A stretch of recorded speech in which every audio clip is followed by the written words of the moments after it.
అందరికీ నమస్కారం. నేను మీ కిరా కార్పీని. జూన్ 12వ తారీఖున కూటమి ప్రభుత్వం ఫామ్ అయింది. అదే జూన్ 12న పిల్లలకి స్కూల్స్ ఓపెన్ చేశారు.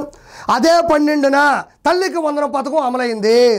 మొన్నటి వరకు వైఎస్ఆర్సీపీ నాయకులు కార్యకర్తల వర్గం నీకు 15,000 నీకు 15,000 నీకు 15,000 నీకు 15,000 అని డీజే సాంగులతో డ్యాన్స్ చేస్తూ ఎగతాళిగా నవ్వుతూ అత్యుత్సాహాన్ని ప్రదర్శించారు. కానీ ఆ డీజే సాంగులు కాస్త ఇప్పుడు షిఫ్ట్ అయ్యి అక్క నాకు 15,000 పడింది, ఊరికే చెల్లి మా ఇంట్లో ఇద్దరుంటే 30,000 పడింది, చెల్లెమ్మ మాకు ముగ్గురుంటే 45,000 పడింది, ఊరుకో అక్క మా ఇంట్లో నలుగురుంటే 60,000 పడింది, మీరు అందరూ నోరు మూయండి, మా ఇంట్లో 6 మంది ఉంటే 90,000 పడింది, మీలాగా రోడ్డు మీదకి వచ్చి అల్లరి చేస్తున్నానా, పిల్లలతో ఆనందంగా గడుపుతున్నాను, నెక్స్ట్ మాత్రం ఈ ప్రభుత్వానికి ఓటు గుద్దేస్తాను.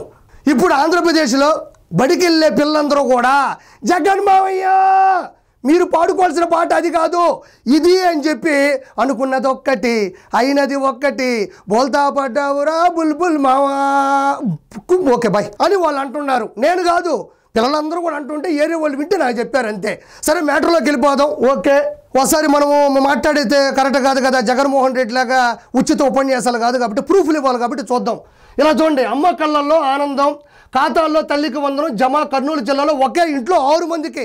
అప్పట్లో జగన్మోహన్ రెడ్డి ఇంటికి ఒకరికే ఇచ్చారు.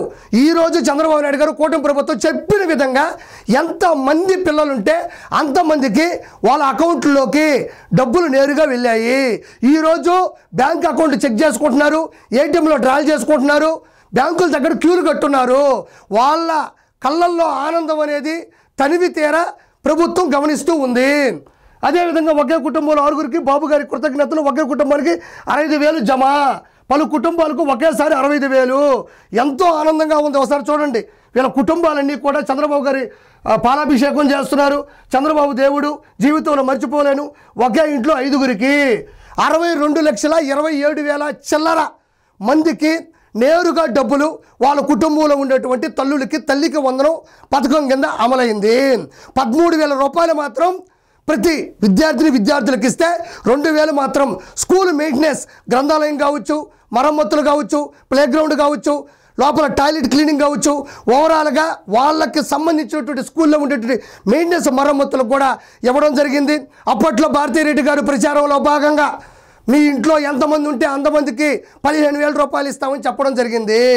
కానీ కుటుంబంలో ఒక్కరికి మాత్రమే ఇవ్వడం జరిగింది. మాట చెప్పే ప్రభుత్వం అప్పట్లో వైఎస్ఆర్సీపీదే. ఇక్కడ మనం ఆశ్చర్యపోవాల్సిన విషయం ఒకటి ఉంది. ఎంతమందికి ఉంటే అంతమందికి డబ్బులు పడ్డాయి అని చెప్పడానికి ఒక ప్రూఫ్ చూపిస్తున్నా.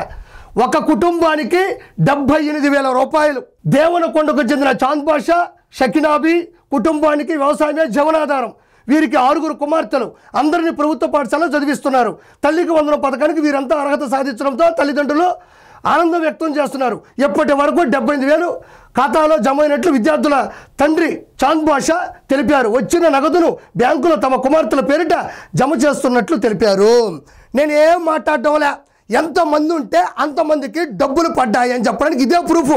ఇది నేను కట్టు కథ అయితే, నేను రాసిన కథ అయితే, ఇదే ఊరు దేవనకొండకి వెళ్ళండి, చాంద్ బాషా గారు, షకినాబీ గారు కుటుంబం దగ్గరికి వెళ్ళండి, వాళ్ళ అకౌంట్ స్టేట్మెంట్ తీయండి, అందులో డబ్బులు పడ్డాయి లేదా చెక్ చేయండి. ఆ డబ్బులు ఎక్కడి నుంచి పడ్డాయి కూడా చూడండి, పరిశీలించండి, పర్యవేక్షించండి. సవాలు వేస్తున్నారు. ఈరోజు 6 మంది పిల్లలు ఒక కుటుంబం అనుకుంటే వాళ్ళ జీవనాధారం వ్యవసాయం అయినా కూడా వాళ్ళకి సాయం చేసిన గొప్ప గుణం చంద్రబాబు నాయుడు గారి కూటమి ప్రభుత్వానిది. 6 మంది పిల్లలు, మీలాగా ఒక్కరికైనా 6 మంది పిల్లలకి ఇదే ప్రూఫ్.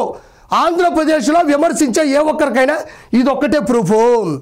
ముస్లిం మైనారిటీ కుటుంబానికి సంబంధించిన 6గురు కుమార్తెలు గవర్నమెంట్ స్కూల్లో చదువుతుంటే 78,000 రూపాయలు వేశారు. ఇది చరిత్రలో గొప్ప విషయం. ఇదొక్కటి చెక్ చేసుకోండి, ఇదొక్కటి స్టేట్మెంట్ తీయండి, ఇది కరెక్టు. కానీ ఒక చిన్న విషయం, చిన్న డేటాబేస్ తప్పులు కావచ్చు, అదేవిధంగా టెక్నికల్గా కొన్ని ప్రాబ్లమ్స్ ఉండొచ్చు. ఇప్పుడు కూడా కొంతమందికి పడకపోవచ్చు, రాకపోవచ్చు. కానీ చంద్రబాబు గారు ఒకటే మాట చెప్పారు, ఎవరికి రాకపోయినా ఆందోళన పడక్కర్లేదు, భయపడక్కర్లేదు, బాధపడక్కర్లేదు, మళ్ళీ ఫిర్యాదు చేయండి, మళ్ళీ మీరు కంప్లైంట్ ఇవ్వండి, మీకు ఏ ఇబ్బంది ఉండదు, అందరికీ డబ్బులు పంపించే బాధ్యత నాది అని విద్యాశాఖ మంత్రి నారా లోకేష్ గారు, chief minister of Andhra Pradesh Chandrababu Naidu గారు కూడా ఒక ప్రెస్ మీట్ పెట్టి చెప్పడం జరిగింది. కాబట్టి ఈ వైఎస్ఆర్సీపీ చేసే వదంతులను మాత్రం దయచేసి నమ్మొద్దు. మీకు ఏ డౌట్ ఉన్నా, ఎవరికి డబ్బులు పడ్డా లేదో వైఎస్ఆర్సీపీని నేరుగా జనాల్లోకి వెళ్ళి చెక్ చేసుకోండి అని మనస్ఫూర్తిగా కోరుకుంటున్నాను. Thank you so much. నీకు 15,000, నీకు 15,000, నీకు 15,000, నీకు 15,000, రా నీకు 15,000. ఇంకా ఈ మాటలు కట్టి పెట్టండి. ఇక చివరిగా మీకు మిగిలింది మాత్రం నీకు రాజమండ్రి సెంటర్ జైలు, నీకు కడప సెంట్రల్ జైలు, నీకు నెల్లూరు సెంటర్ జైలు, నీకు విశాఖపట్నం సెంటర్ జైలు. అందరికీ అండగా ఉండి అంబడికి మాత్రం అండమానే.